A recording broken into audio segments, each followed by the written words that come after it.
Get ready to hear the truth about America on a show that's not immune to the facts with your host, Dan Bongino. All right, welcome to the Dan Bongino Show. I have a stacked show. Don't go anywhere for you. Producer Joe, how are you today? I'm doing fine. Hey, dude, where do we start? I don't know. I had to triage our needs today. So I have 3 or 4 enormous stories. You know, sometimes I throw in newsy stories of the day. No time for that today. Let's get right into it, dig into it. Today's show brought to you by our buddies at My Patriot Supply. Folks, you insure everything in your life that matters. Why you would not insure your food supply is bizarre. You insure your health. You insure your car from hurricanes to earthquakes, cyber warfare, EMP attacks, which the North Koreans were threatening at one point. Every American should have a plan to get through an emergency, a natural disaster, or anything else. The power being out for weeks, that's another one. I mean, how would you get food? If your food shelves were barren in your place, how long before you'd be looking at your kids saying, what are we going to do? We've seen, again, repairs to infrastructure can be slow. If power goes out, what are you going to do? Do you have insurance for your food supply? If not, you need it. And I'll tell you the best place to start because it's the company I use. I'm not kidding. I'm not making this up. I can get freebies from them. I don't. I actually buy the stuff from My Patriot Supply. Their food, their emergency food lasts 25 years. It's the best out there. It comes in this slimline tote. It's easy to store. Throw it in your closet and have the peace of mind knowing you have emergency food in case of a disaster. Everyone in your household should have a 4-week emergency food kit. I have about 10, 12 of them. I got to count. I get more. I constantly replace them. I have a special website where you can save $100 now. Go to my special website, preparewithdan.com. Pick up one of these 3-week emergency food kits. They're shipped fresh and discreetly to your door. Do this now. Order and save $100 per kit on their bestseller this week. Call 888-411-8926 or go online to preparewithdan.com. That's preparewithdan.com, preparewithdan.com, or 888-411-8926. The food lasts 25 years in storage. Build a supply over time.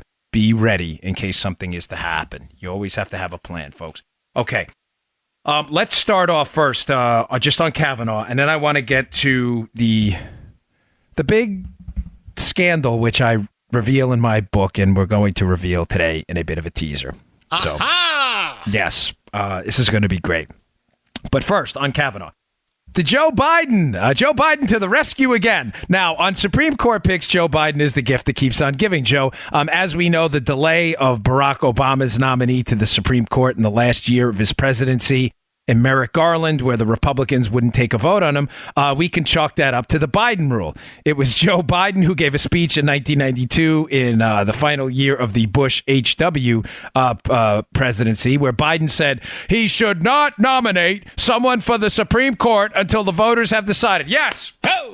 Thank you, Joe Biden. Joe Biden to the rescue. I told you Joe's a musical cat. That was how he got into radio, right?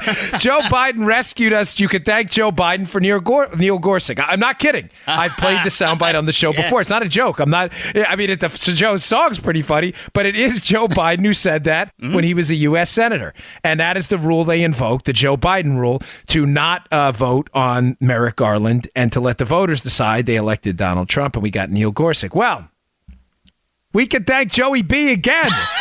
Now, if you're a listener to the show and you didn't just tune in yesterday for the first time, you heard me saying last week, because I did federal backgrounds as a special agent with the United States government. No one's going to tell me how background checks work because I did them.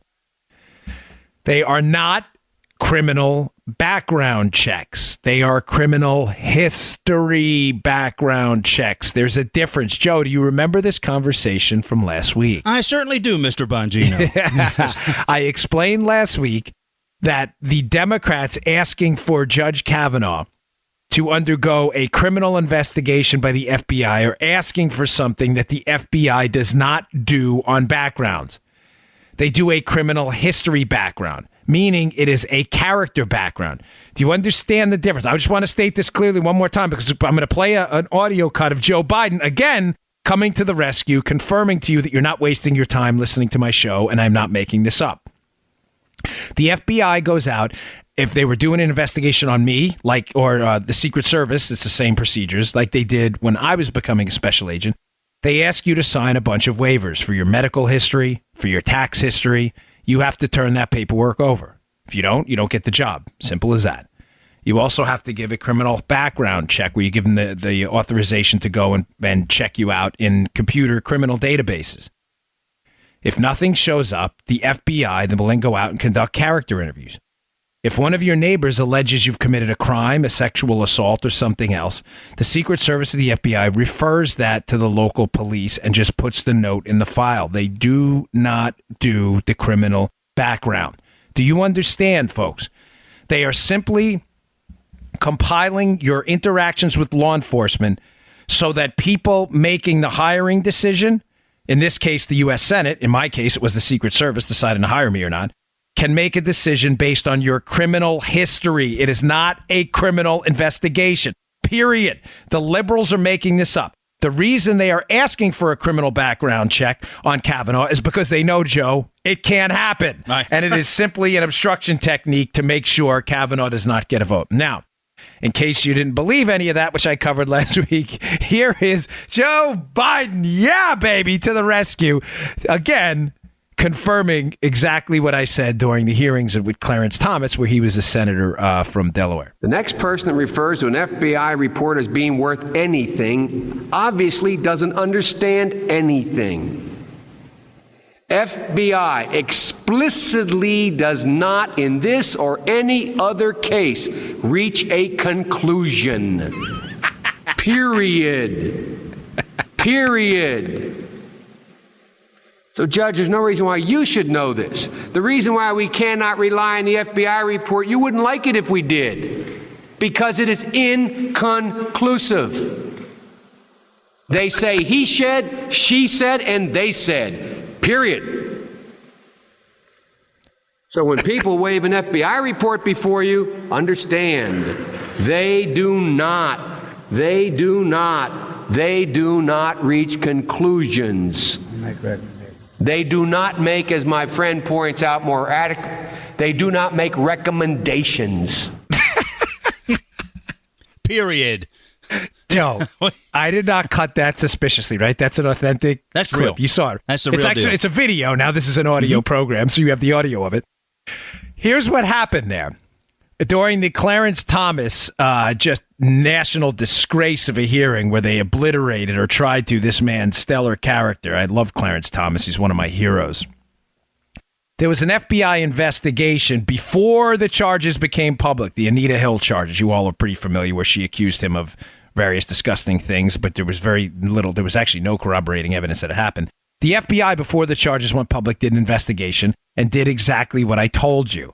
They just did a background that said he said this, she said that, they said that. You guys draw the conclusion. It was not a criminal background check. Right. Joe Biden, just clear as day, told you what I've already told you guys.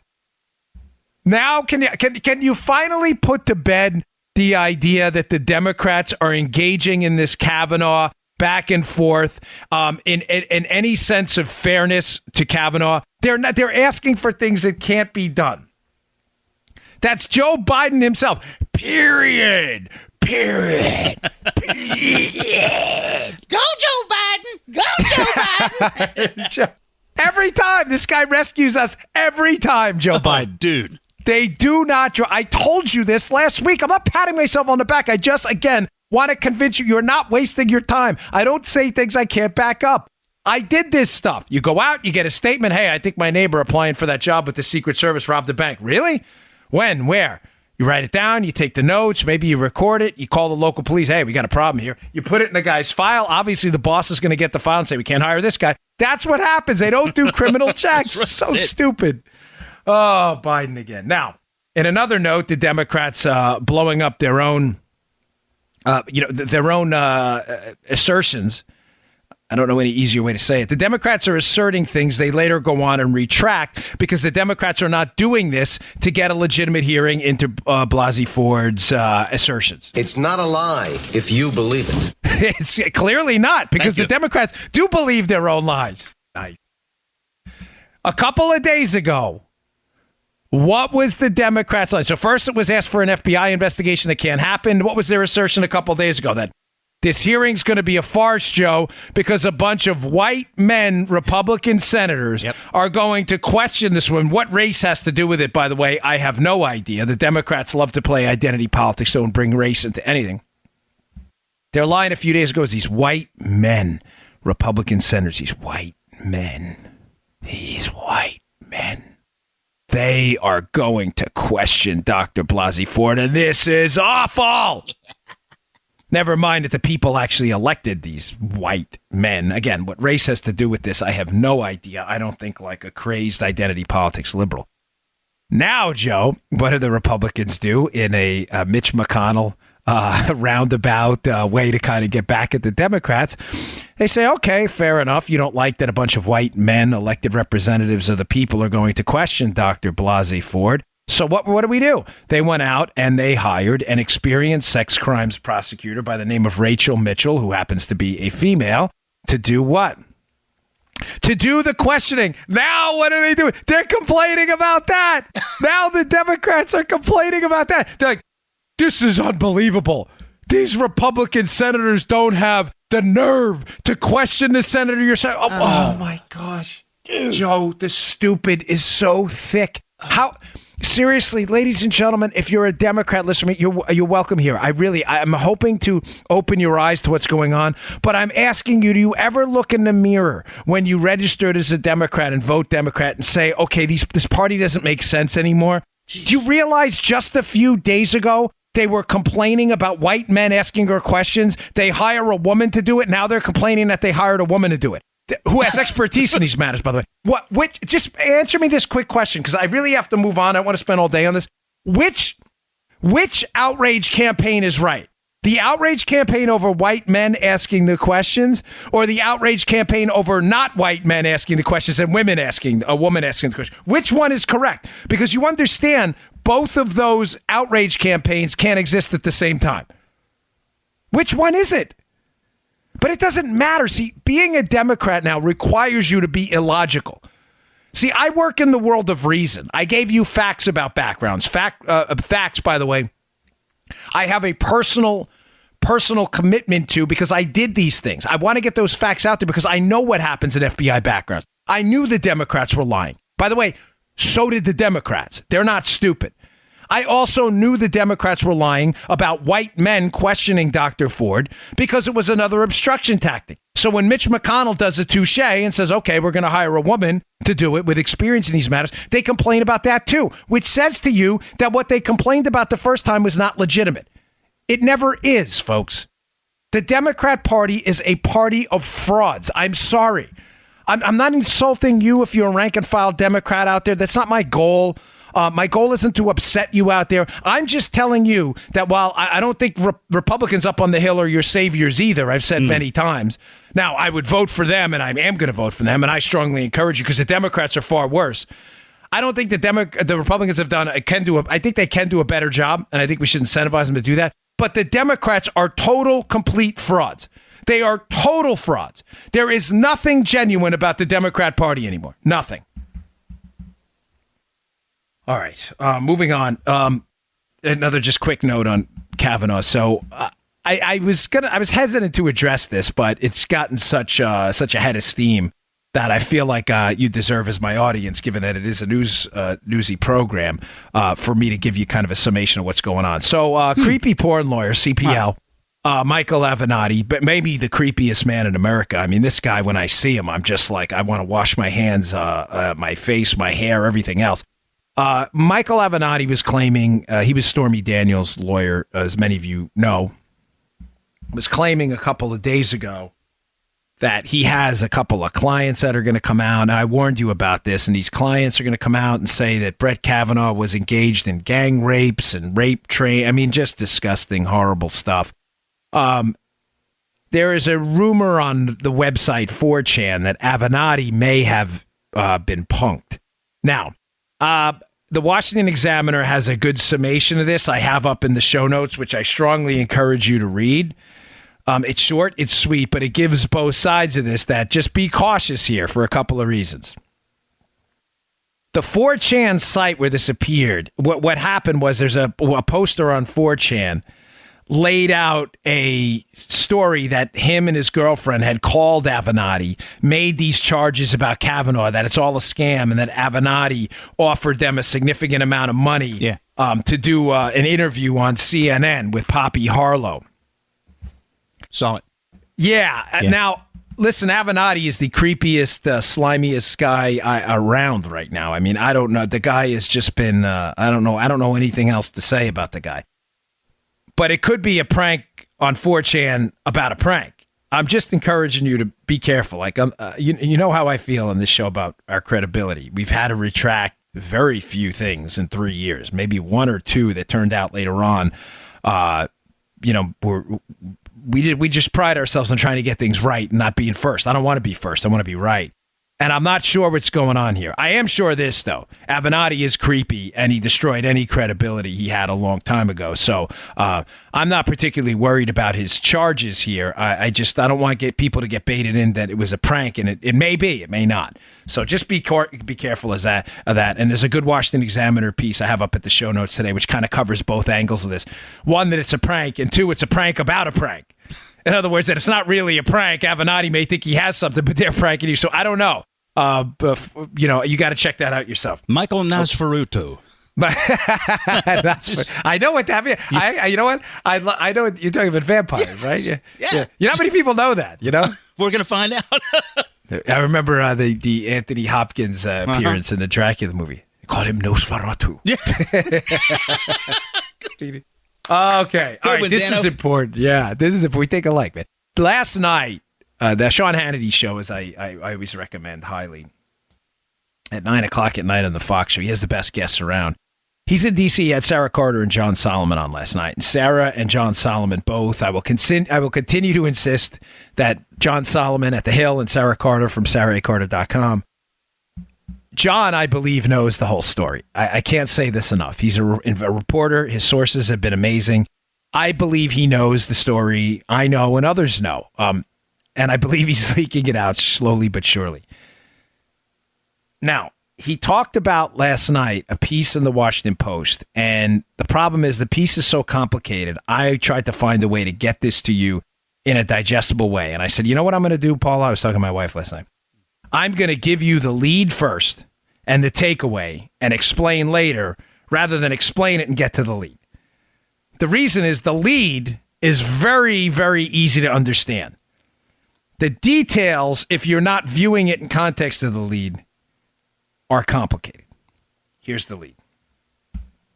This is the central premise of my book, Spygate. You can order now. It'll be at your house probably by next week or the week after. What were they really hiding? What was Spygate really about? And why did I title my book Spygate? Ladies and gentlemen, what's freaking out the Democrats, what's freaking out the media, what's freaking out the liberal activists and the Hillary campaign is not the fact that the collusion fairy tale is going to fall apart. That's bad enough. The collusion fairy tale that Trump colluded with the Russians was a ex post facto effort to cover a bigger scandal. I haven't said this yet. Like I said, I'll tell you what's in the book. If you buy it, good. If you don't, I'm going to tease it now and let out some of the bigger stuff. This was a political spying operation on the Trump team from day one. That's the scandal. You may say, oh, well, I don't get it. What do you mean? Of course it was. No. You don't see what you're missing what I'm picking up here. I can tell by some of you who are treating this in a blasé manner. Listen to what I'm telling you. The spying operation on the Trump team was never, ever to uncover Russian collusion because there was none. The Russian collusion was an after-the-fact explanation for the political spying on the Trump team. Do you understand? Please understand what I'm telling you.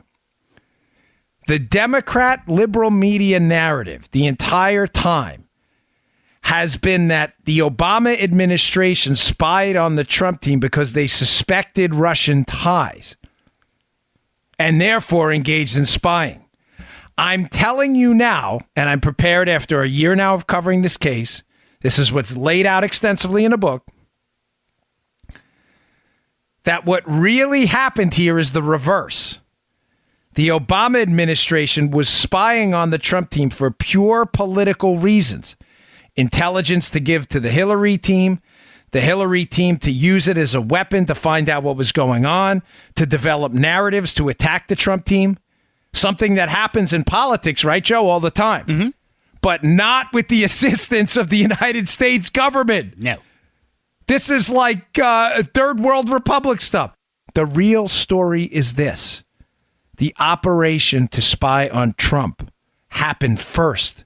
The collusion nonsense happened afterwards as a reason to cover up an international spying operation that was happening against the Donald Trump team to aid the Hillary Clinton team in winning. Oh, Dad, this is getting crazy. This is like tinfoil cap stuff. Is it really? You sure about that? Because I have articles, by the way, in my book extensively footnoted from left-wing organizations showing exactly what I just said is true. I told you, I read the headline all the time. British intelligence passed information onto the United States counterparts by CNN. Notice they never specify what exactly that intelligence is.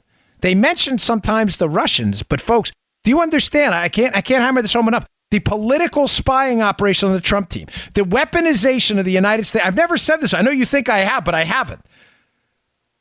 The political spying operation on the Trump team and the weaponization of John Brennan and Jim Clapper's intelligence entities paid for by the taxpayer being used as an opposition political research term is unprecedented in modern U.S. history. The collusion fairy tale was a reason given later on for the political spying, not the other way around. Again, Democrats, we spied because of Russia. The real story, we spied. We invented Russia later as a reason for spying. That's the story. Why do I bring this up now? Great piece at Sarah Carter's website up on my show notes today. Please read them. By the way, I have another great piece up on Bongino.com up at the show website today in the show notes. 3 ways Rod Rosenstein screwed you all over, which is really great. Check that out. It's in my show notes. Go to Bongino.com. But Sarah Carter's piece covers, and I think Sarah kind of knows the whole story too. Sarah covers today how the Downer meeting with Papadopoulos. Downer is the Australian ambassador to the United Kingdom at the time. He's an Australian in the United Kingdom. His meeting with Trump team member George Papadopoulos in that infamous meeting in that London bar. Sarah Carter points out an interesting discrepancy that Downer can't seem to clear up, Joe. Downer was asked in a recent BBC interview, hey, George Papadopoulos thinks you recorded him in your meeting in that London bar. Did you do that? Now, Joe, if you and I are talking on the phone and I say, hey, Joe, I'm going to record this, I would tell you. All right. And if you ask me later on, hey, did you record that? Yeah, I told you, remember? Yeah. Why can't Downer answer a very simple question about whether he recorded his conversation with Papadopoulos? Why do you think he wouldn't answer that? Well, he wouldn't answer that because the logical next question is what, Joe? What'd you do with the recording? It means there's physical evidence out there of the conversation that happened, number one. That probably didn't happen the way the Democrats are telling us. This is where I don't want you to get lost in the details. Keep in mind what I'm talking about here. The Obama team spied on the Trump team. It tried to invent a Russian collusion narrative later to cover their tracks. Mm-hmm.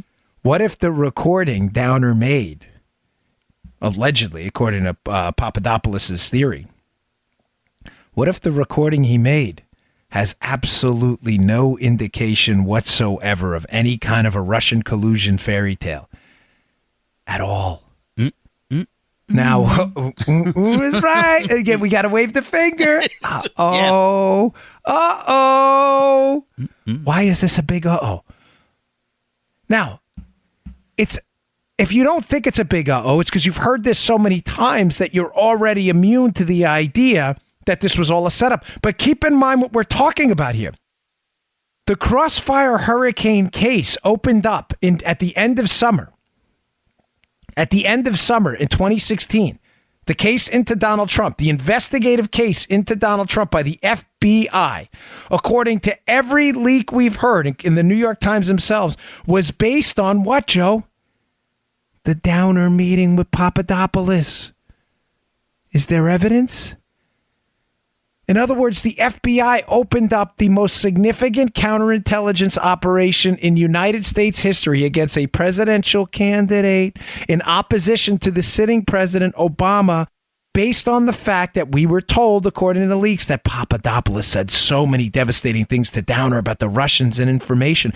A fact now disputed by Downer himself, who says there's, quote, nothing nefarious discussed at the meeting. Why would Downer be saying that now? Maybe he knows there's a recording and he's about to be exposed. Oh, that one kind of hurts, doesn't it?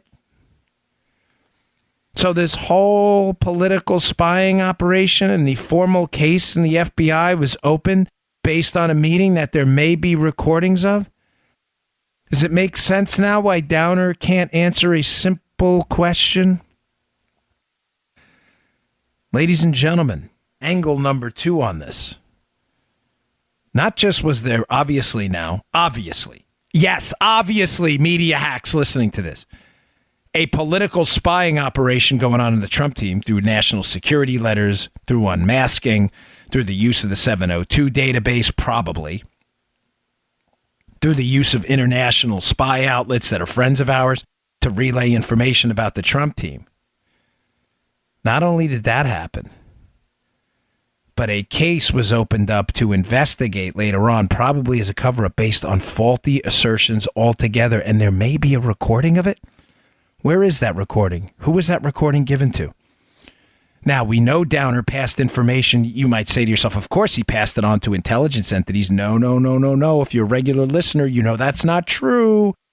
Downer did not go to intelligence agencies or law enforcement. Downer went to politicians and bureaucrats in the United States State Department, Elizabeth Dibble. Mm-hmm. Why would he do that? Who asked him to do that? Did someone ask him to make that recording? Alexander Downer, and to all the Australians listening, friends of ours, you need to pressure this guy to speak up. He has avoided these questions for too long.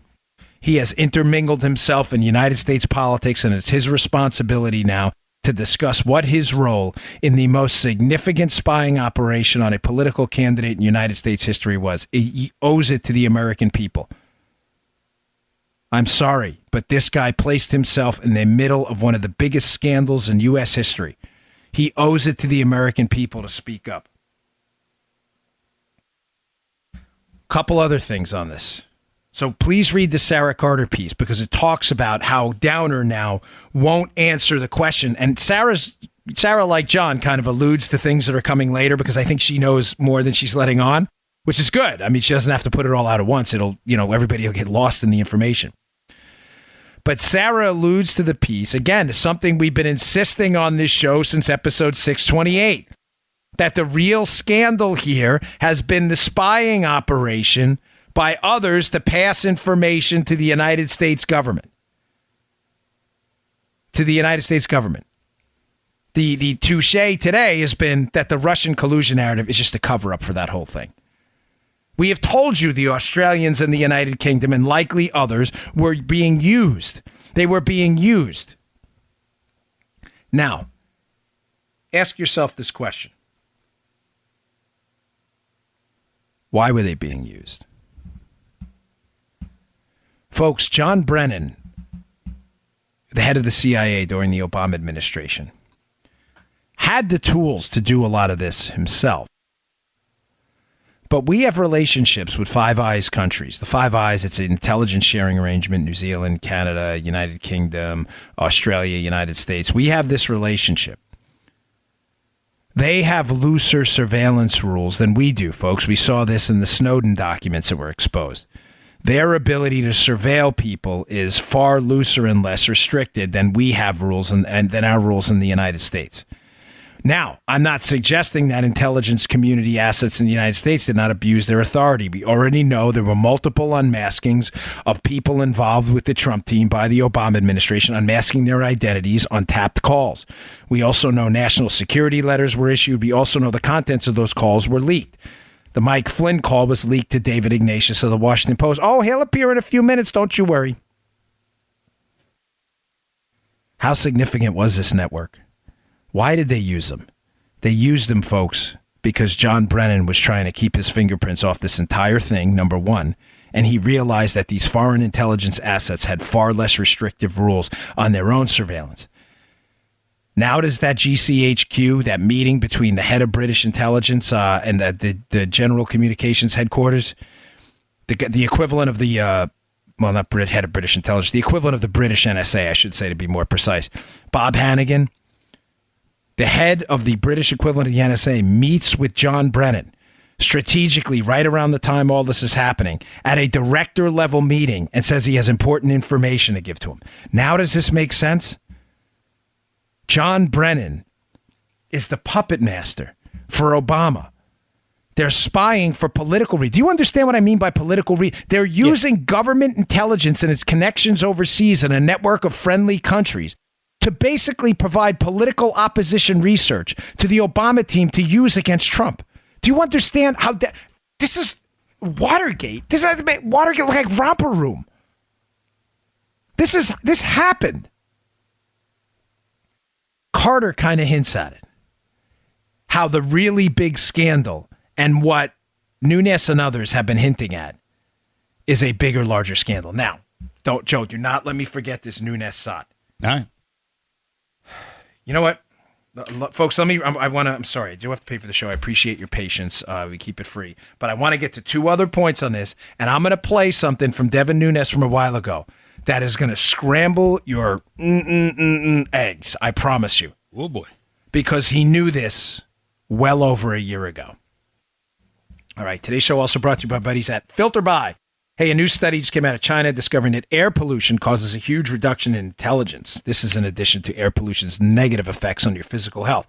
High pollution levels lead to significant drops in test scores with language and arithmetic, the average impact equivalent to having lost a year of education. Now we know what's going on over at DOJ, where they probably never changed the air filters filtered by. You guys are funny. This is especially important with 95% of the global population breathing unsafe air. So do the smart thing. Go to filterbuy.com, America's leading provider of HVAC filters for homes and small businesses. These guys are great. I can't recommend them enough. Choose from over 600 sizes, including custom options that ship free within 24 hours, and they support working Americans building their stuff right here in the great old USA. You can save 5% when you auto-subscribe, and that an auto replacement, you'll never have to change your filters again because you won't have to worry about it. They'll just come to you automatically, and you'll save extra money. FilterBuy saves you time, it saves you money, you'll breathe better, and apparently you'll become more intelligent in the process. So stop procrastinating. That's filterbuy.com, filterbuy.com, filterbuy.com. Don't forget to tell them Dan Bongino sent you. We appreciate it. Okay. So now, I know that this is why I started with the lead. This is why because now does the subsequent details I laid out make sense. The real scandal is political opposition research being done by a weaponized United States government working with foreign intelligence entities who are now trying to hide the evidence. Downer, who clearly was interacting somehow with some intelligence entity through bureaucratic channels, not official intelligence channels. We have multiple reports by CNN of others, of foreign intelligence entities passing information to Brennan. Brennan's trying to cover his tracks using these foreign intelligence assets. Is this making sense? Because he doesn't want to do it himself. If he can get foreign friendlies to do it with less restrictive rules, he can pass it on to political operators. Mm-hmm. That's the scandal. Joe, cue up Nunes. This is Devin Nunes in March of 2017. This is right after, so when I talked about on Friday, the soundbite. This is right after Nunes, for the first time, goes over to the White House to view information kept on the White House complex only about information that was clearly briefed to the White House. Remember what I told you about this classified information? There's some information that's classified that exists only on these standalone computers. It's not connected to the internet. To go view it, you have to go to that facility. If Devin Nunes went to the White House complex to get this information, what does it tell you? That somebody in the White House was involved with the consumption of this information. Today I briefed the president on the concerns that I had about incidental collection and how it relates to President-elect Trump and his transition team, and the concerns that I have. As I said earlier, There'll be more information, hopefully by Friday. The NSA is cooperating very, very well. And lastly, I'll say that the reports that I was able to see did not have anything to do with Russia or the Russia investigation or any tie to the Trump team. Oh my God. This is what I've been holding back a bit. But I'm not financially motivated enough to say, hey, I read it. It's in my book. Listen, it's in the book. If you want the details, check it out. Fine. But I can't. I've got to just get the info out to you. Do you hear what he just said? Nunes goes to the White House. This is the whole scandal. He told us a year and a half ago. He goes to the White House on the complex to review information only in the White House that they consumed. He says it's pretty clear that there was some kind of intelligence gathering operation going on here, but none of it relates to Russia. Wait, I thought this was about Russian collusion. That's why they were spying on them. Dipsy-doo, flipperooski. That's not why they were spying on them. This has been an excuse the whole time. Now, let's incorporate the Nunes translator again. Go back and listen, if you can, again to Friday's show, please, where I discuss the presidential daily brief as the likely endpoint of the information Nunes was reviewing at the White House. What the heck was Obama looking at in the White House? I thought the story was they had spied on the Trump team because of Russian collusion. But Nunes just said when he reviewed the information at the White House that the information didn't have anything to do with the Russia investigation. So what the hell was it?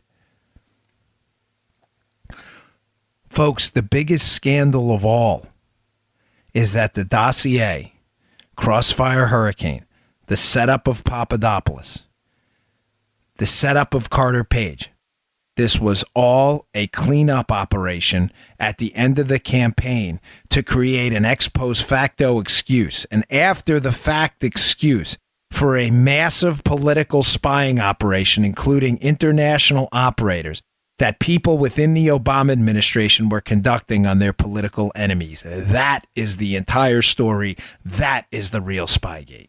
Hey, Mom! The meatloaf! What is she doing back there? What is she doing? That's what she's doing back there. There's your meatloaf. That's what she's doing back there. She's not making the meatloaf. That's why he needs the meatloaf, because she's not making the meatloaf, Mom. What Mom was doing was spying on the Trump team. By the way, maybe others too. Remember, people in the Obama administration, there were other dossiers. Oh! So let me just throw something out there at you to scramble your eggs a little more. There were other dossiers. Were there other dossiers on other candidates, Joe, with other after-the-fact narratives being put together? Joe, I'm going to ask you, I'm not setting you up here, but I need you to be the audience ombudsman, because if this doesn't make sense to you, I'm going to have to ask it differently. All right. Why would people within the Obama administration intelligence community, now weaponized to act as political opposition research, not as intelligence gathering, why would they prepare dossiers against other candidates for the presidency on the Republican side? It's not a trick question. Before they knew the results of the election. Well, it's an insurance policy. Damn, you're good. Oh! That's why I love this guy. I did not prepare that with him at all. I swear to you on my life, I did not lip sync. Insurance policy. Look at me. Let me read my lips. I did not write a note to him. That Solomon knows this. So does Sarah Carter. Oh, no. Paula's going to go crazy. You know it. You're getting an email. I'm warning you right now. Sure. You know it. She's sending it right as she hears this. With an axe. Paula, send him his email right now. Timestamp that. Folks, I didn't coach him on his... That's probably the insurance policy they were talking about. How many dossiers are out there? Did they have a set of contingencies? Okay. They're using They're clearly now weaponizing the entire IC, the intelligence community. By the way, remember the thing by John Solomon that there were other FBI investigators? There were? Yeah. Oh, crazy. Crazy talk. Crazy. How many contingencies were there? Was there a contingency for Cruz? Was there a contingency for Rubio? Folks, how big is this thing? Do you understand now how, like, I focused a lot on the dossier and debunking the collusion nonsense, but the real story here is that all this collusion stuff, it's entirely made up as a contingency in case Trump won so they can go back and justify a massive political spying operation by the Obama administration. Oh, Dan, that's never happened before. Oh, really? Because Brennan's team already admitted to spying on Capitol Hill staffers with the Iran deal. Oh, yeah, that never happens. They already admitted, the Obama team, by the way, to the AP phone record scam and tapping the, trying to get access to James Rosen from Fox News emails. No, they never spied on anybody. You sure? You sure about that? Folks, they were so sure they were going to win that I think they thought, some entrepreneurial media type gets a heart and a soul and decides they'll look into this. We should probably have a backup plan as to why we spied on them. So we should probably have some contingencies. I want to know, and you should be asking, Jojo, wink, wink, nod, nod. You should be asking how many dossiers are out there. What was the purpose? Was it legitimate political opposition research? Or were these going to be after-the-fact stories to cover up for a dragnet of surveillance imposed by the Obama administration on its political opponents in a presidential election? Oh, my. Folks, this thing is a disaster. I'm telling you, it's a disaster. It is a disaster because if there is not civil, legal, dramatic penalties, massive fines, jail time, I honestly don't know how we continue as a republic. I have no good explanation for you about how we move forward, because we've the Rubicon's been crossed here. It is now clear as day to any impartial observer that there was a massive political dragnet of spying and that the media and the Democrats are absolutely desperate to cover up the real story. That was the entire purpose of the collusion fairy tale. Now, I want to get into part B of this, which is David Ignatius's piece, who was intimately involved in this. He's the one, of course, who was on the recipient end of potentially devastating classified information about Mike Flynn's call with Kislyak, who wrote the story about that. David Ignatius from the Washington Post. Ignatius suspiciously comes out with an opinion piece of the Washington Post. You know I don't want to give these guys clicks, but please, it pains me to tell you this. I put it in the show notes today. I want you to read this, and I want you to read it for one specific reason. My evaluation of it is Ignatius knows what's going on, and it is a clear effort now to separate him from the scandal and to start to acknowledge, Joe, that some pieces of this Russian collusion story are true while keeping attention away from the bigger scandal. In other words, they're running out of ways to say this didn't happen, that didn't happen. So to maintain some semblance of media, please understand what I'm saying here. Mm-hmm. To maintain some semblance of media credibility, they're going to have to acknowledge that parts of the Russian interference part with relation to the Democrats are true, while I believe ignoring the larger narrative that it was obviously a spy network by Obama and Obama's team. He's trying to cover up by saying, okay, well, the Republicans may be right about this, but the rest of this is conspiracy theory garbage. Does that make sense? Read the piece. That's why I hit the lead first. The lead is this was a political scandal. The Russian narrative was made up later to cover the political scandal. Read this piece with that in your head and it'll make sense. Again, I hate giving the Washington Post clicks, but this is a serious, critical moment, and I need you to understand the media's role in this too.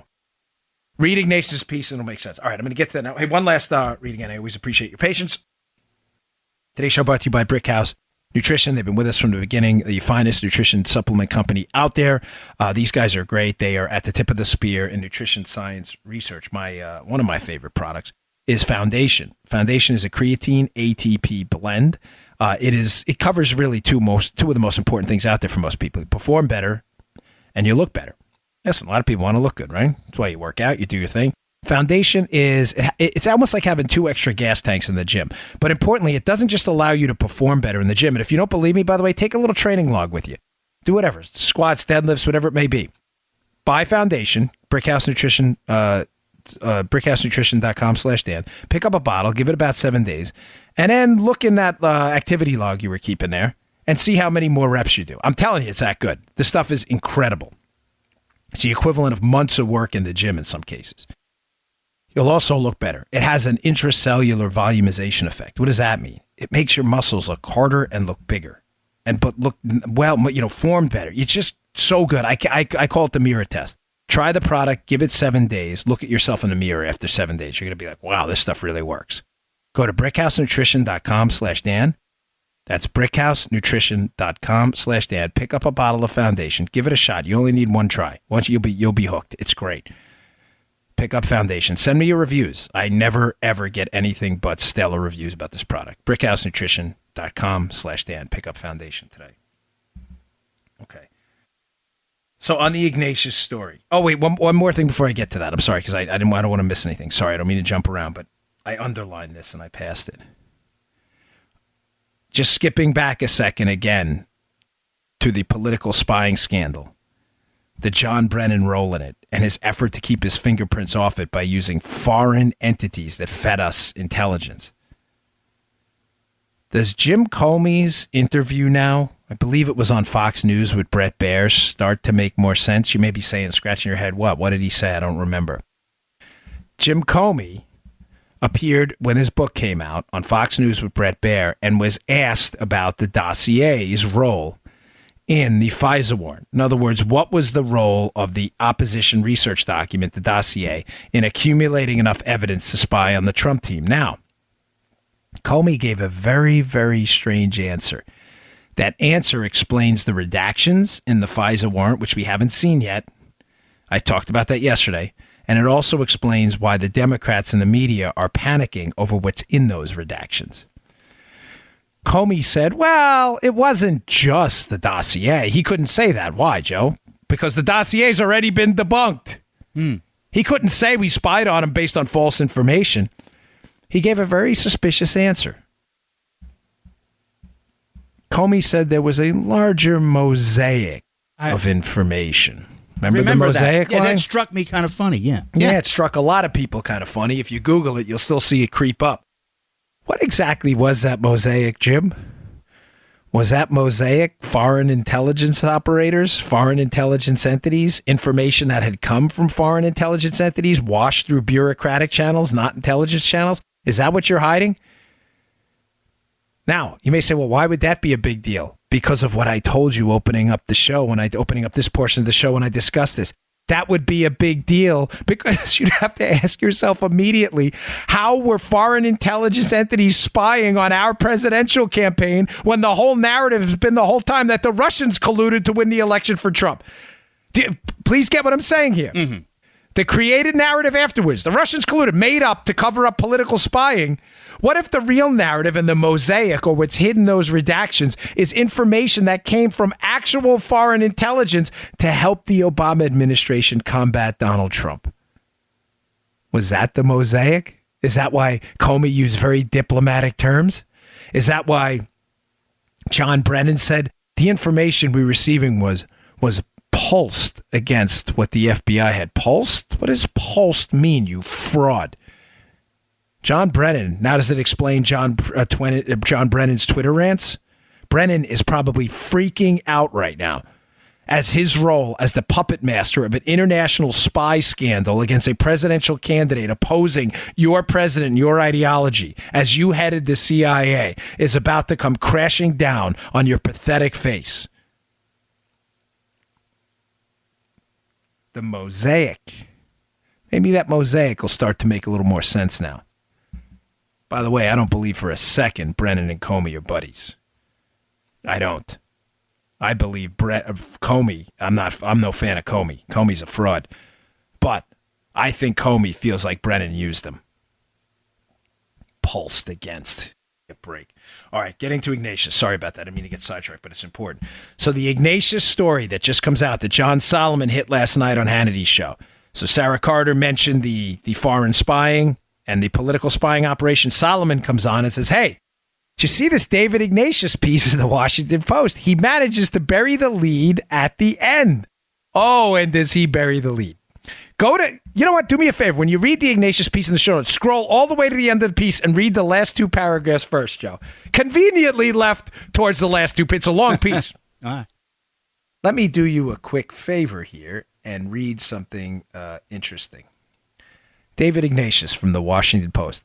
The last two paragraphs.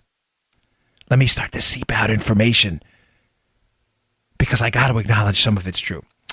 Quote, Deripaska wrote in a March 2018 op-ed in the Daily Caller about unholy alliances between Fusion GPS and the Justice Department. He's talking about Oleg Deripaska, the Russian oligarch.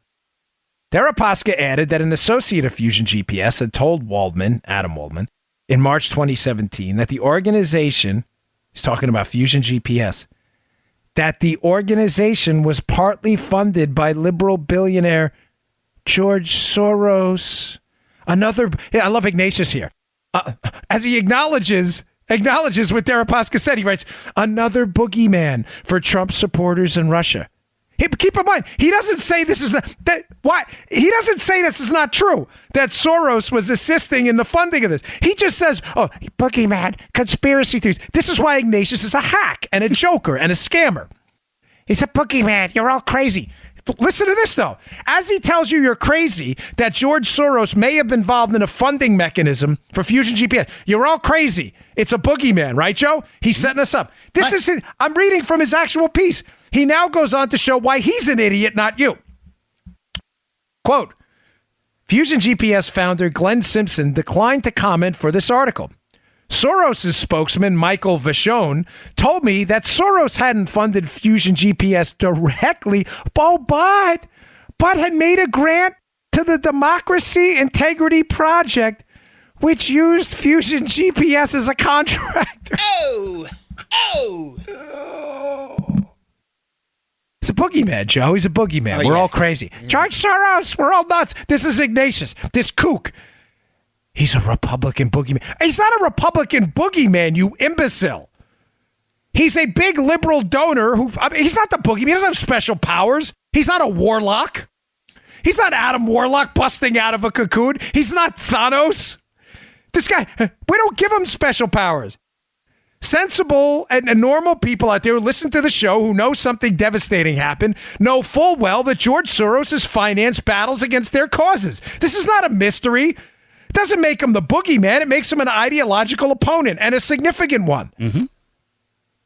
But what Ignatius is doing, again, because he's an idiot, is trying to make you look silly by saying, Soros, who's a frequent Republican boogeyman, has been accused of funding the operation. As he goes on to read you a quote at the end of how Soros' spokesperson himself acknowledges that money's flowed from Soros to organizations that use Fusion GPS. Pass the stupid pie, please. Give him a big slice, Ignatius. He deserves it. That's the last two paragraphs. Notice how Solomon said this last night. Excuse me. Solomon, I'm telling you knows the story, last night puts this out there in this Hannity hit.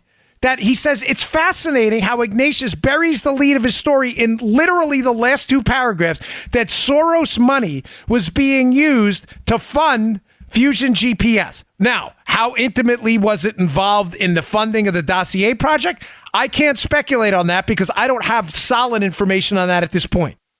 But I find it awfully ironic that Ignatius includes this in there in the last two paragraphs, buries it, and prefaces the information by setting up the fact that you're an idiot, Joe, because Soros is a, quote, boogeyman. Doesn't that sound awfully suspicious how he throws this in there out of nowhere? Folks, what was Soros's role? Oh, can we not ask that? Oh, I'm sorry, David. Are we making him the boogeyman now? So now we know, according to his own spokesman, that there has been some money exchange between Soros, organizations that work with Soros, and organizations that worked with Hillary to develop opposition research that was used after the political spying operation to create a false narrative. Is it okay that we ask that, or do we have to seek you dope, your imprimatur first, Ignatius, who's trying to make us all look stupid? And what's interesting even more, and Chuck Ross was all over him on this piece. I have another good piece by Chuck Ross. I'm not even going to get to that today, about another interaction with Papadopoulos. This is just ridiculous. How many people approach Papadopoulos trying to seek information? It's beyond the realm of possibility anymore that he wasn't target number one for intelligence people looking to set him up. It's not even in the realm of possibility that didn't happen anymore. It's only a question of degree at this point. How bad was it? The rest of Ignatius's piece, which it's a shame giving this guy clicks after he insults you, but it's important you read so you understand the scam. He's trying to do this.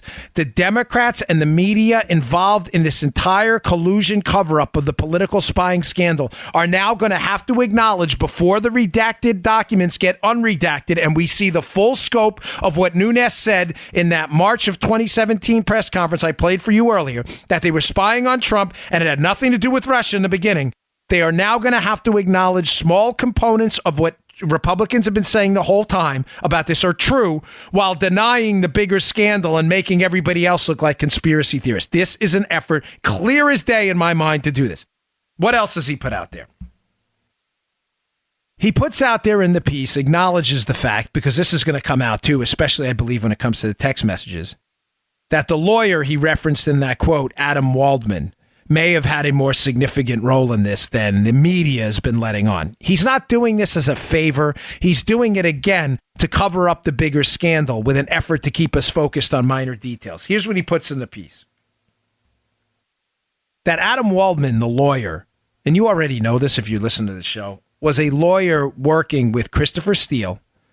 He was a lawyer working with Oleg Deripaska, a Russian oligarch deeply connected to Putin.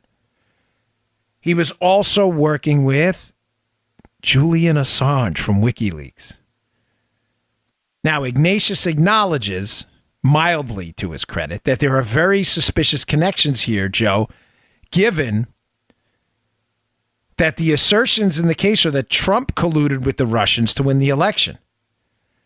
But he acknowledges in his piece, follow me here, that it is a little bit suspicious that the FBI and the State Department and the DOJ were working with Waldman, who's working with a Russian connected to Putin.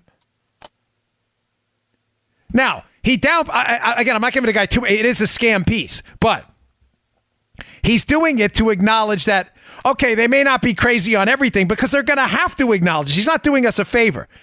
But he says, what's that? You know what? What's that? Let me I don't even remember the headline. Hold on a sec. Give me a second, folks. Don't cut this out. Oh, here we go. I just want to read you the headline so you understand, because the headline explains exactly what. Notice it's an opinion piece, too. This is Ignatius's headline. A GOP spin on the Russia probe reads like a noir thriller, but doesn't add up. In other words, you're all a bunch of conspiracy theorists, and you're crazy, which is odd because throughout the piece, and he says something in the piece that's entirely untrue. He says, well, and Christopher Steele's information, large parts of it have been confirmed. No, they haven't. It's a complete fabrication. That's probably why it wound up in the opinion piece section. What do I think he's really covering up here, or someone who sourced it to him is covering up? That Waldman, Steele, Deripaska, and Assange, there was some degree of coordination through Waldman to cover up negative information Assange had and to allow people potentially associated with the Russian government to filter information through Waldman to get it to the Hillary Clinton team to hurt the Trump team. It explains using Christopher Steele as a conduit. Now, I have this in my book too. There's a very suspicious timing of, now we know according to multiple public reports that a guy named Sergei Milian was one of the sources, source D, in some of the dossier documents.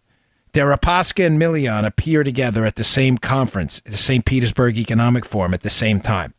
The question now, and I think the question Ignatius is hinting at, acknowledging but running away from at the same time, were Russians like Deripaska responsible for coordinating an effort to get Russian intel, however fake, to steal, to get to the Clinton team, to use in the dossier, to later fabricate a Russian collusion narrative to cover up for the political spying? The big question, was Deripaska, Oleg Deripaska, Russian oligarch with deep ties within the Russian government, was he a source? Did he feed information to Milian that got in the dossier? Did he feed information to Steele? We know Deripaska worked with Steele.